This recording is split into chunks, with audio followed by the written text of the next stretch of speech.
So, my video book review is going to be on the whole Bridgerton series. Um, the first book is actually out as a series on Netflix right now, and that's how I started getting into this. Um, Typically, whenever I watch a show, and it's the first season of something and I find that there's a book series with it, I read the entire book series to see what happens next, usually before even the next season comes on. And of course, it's only a couple months since the first season has been released, and I've read the entire book series. So, um, the Netflix series shows Daphne, the oldest Bridgerton, falling in love with a duke and they get married.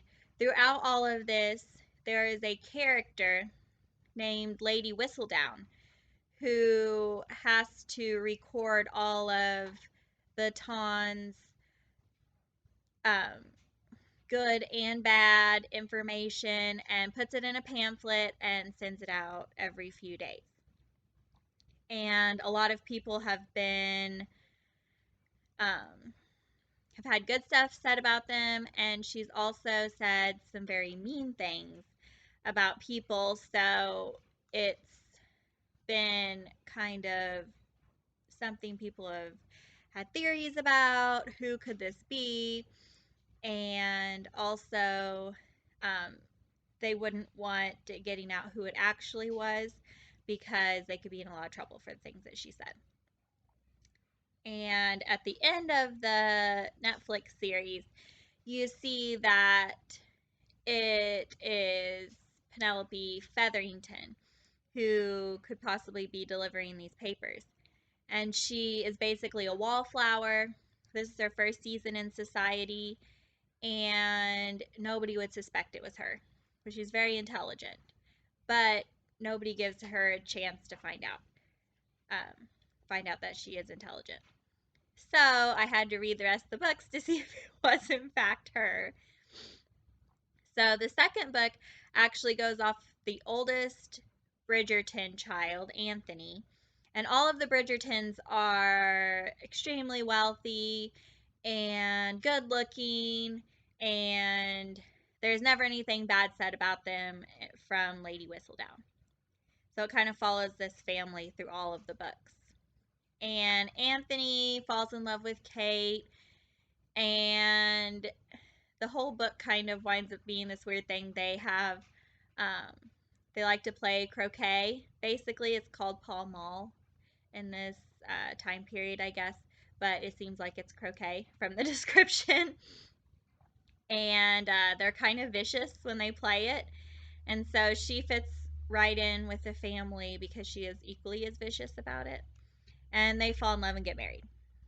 So the third book it would be is about Benedict, and he is the second oldest, and he is an artist, and he winds up falling in love with, it's kind of like the Cinderella story thing.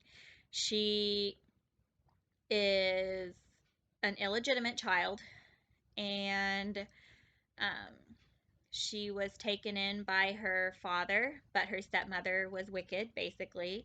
And she went to the ball this one night and to a masquerade, and nobody knew who she was. And then he fell in love with her at first sight, and then she disappears. Well, then she reappears as a maid in this household, and the son is like really mean to her and like attacks her, and Benedict saves her, and then they go on, they fall in love, blah blah blah. And they she hides a secret from him that she had met him at the masquerade however many years earlier. And the only reason why he wasn't marrying her is because she wasn't the woman from the masquerade when it turns out she was. And then they get mad at each other for keeping the secret. And, anyways, they wind up getting married, live happily ever after. Still, no one knows who Lady Whistledown is. I read two books. still can't figure out who she is. Okay, final book. It comes to Colin, and he is the third oldest child. And he is like 30 some by now and still isn't married. And this whole time, through all these books, Penelope Featherington has had a major crush on him. And um, she is a wallflower, so she hasn't had any offers for marriage. And he hasn't offered for anyone because he hasn't fallen in love with anyone. Well, he's known her this entire time, danced with her and everything. But then it turns out he doesn't really know her. And so he gives her a chance and starts talking to her. And they start hanging out. And then he realizes that he loves her. And they both have this writing desire in common. And they both love to write. And he doesn't know that she is, in fact, Lady Whistledown. So we find that out in this book. And he follows her to a church where she's been hiding all these papers for however many years um, to publish them. And basically, her sworn enemy has come out and said that she's Lady Whistledown, but Penelope cannot stand it, so she has to write a letter about it. And she had went into retirement, and so, anyways, it's a long story on why. But then she has to come out and say that her sworn enemy, this Cressida Toombley lady, is not in fact Lady Whistledown, but she doesn't say that it is herself. She just says it's not this lady because she says it would break her heart if it was in fact Cressida. So, anyways, Colin follows her to this church and finds out that she's Lady Whistledown, and this church is in a bad part of town, so he starts arguing with her and says, how can she possibly go into this part of town? Because she's a fine lady and is afraid something bad's going to happen to her. She's going to get mugged or something. And she has a fit because he has never cared for her, for 1 second before this.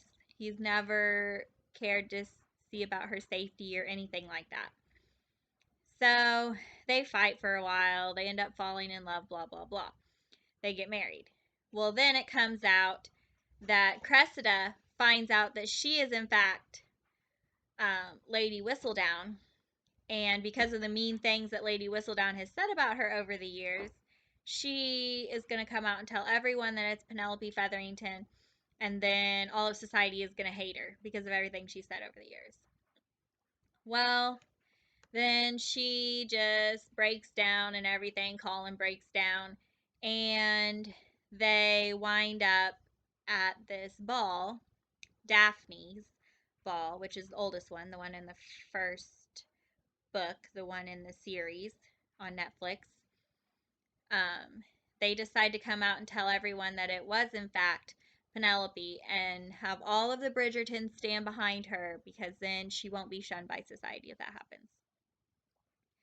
So that's what they do, and everything turns out happy. And I found out that it was actually Penelope, which was a shock because if you've seen the series, if you've read any of the books, I literally thought it was Lady Danbury because she would have every reason to do it and wouldn't care what other people said, which I think was valid, but it didn't turn out to be her. So that is my review of the Bridgerton series.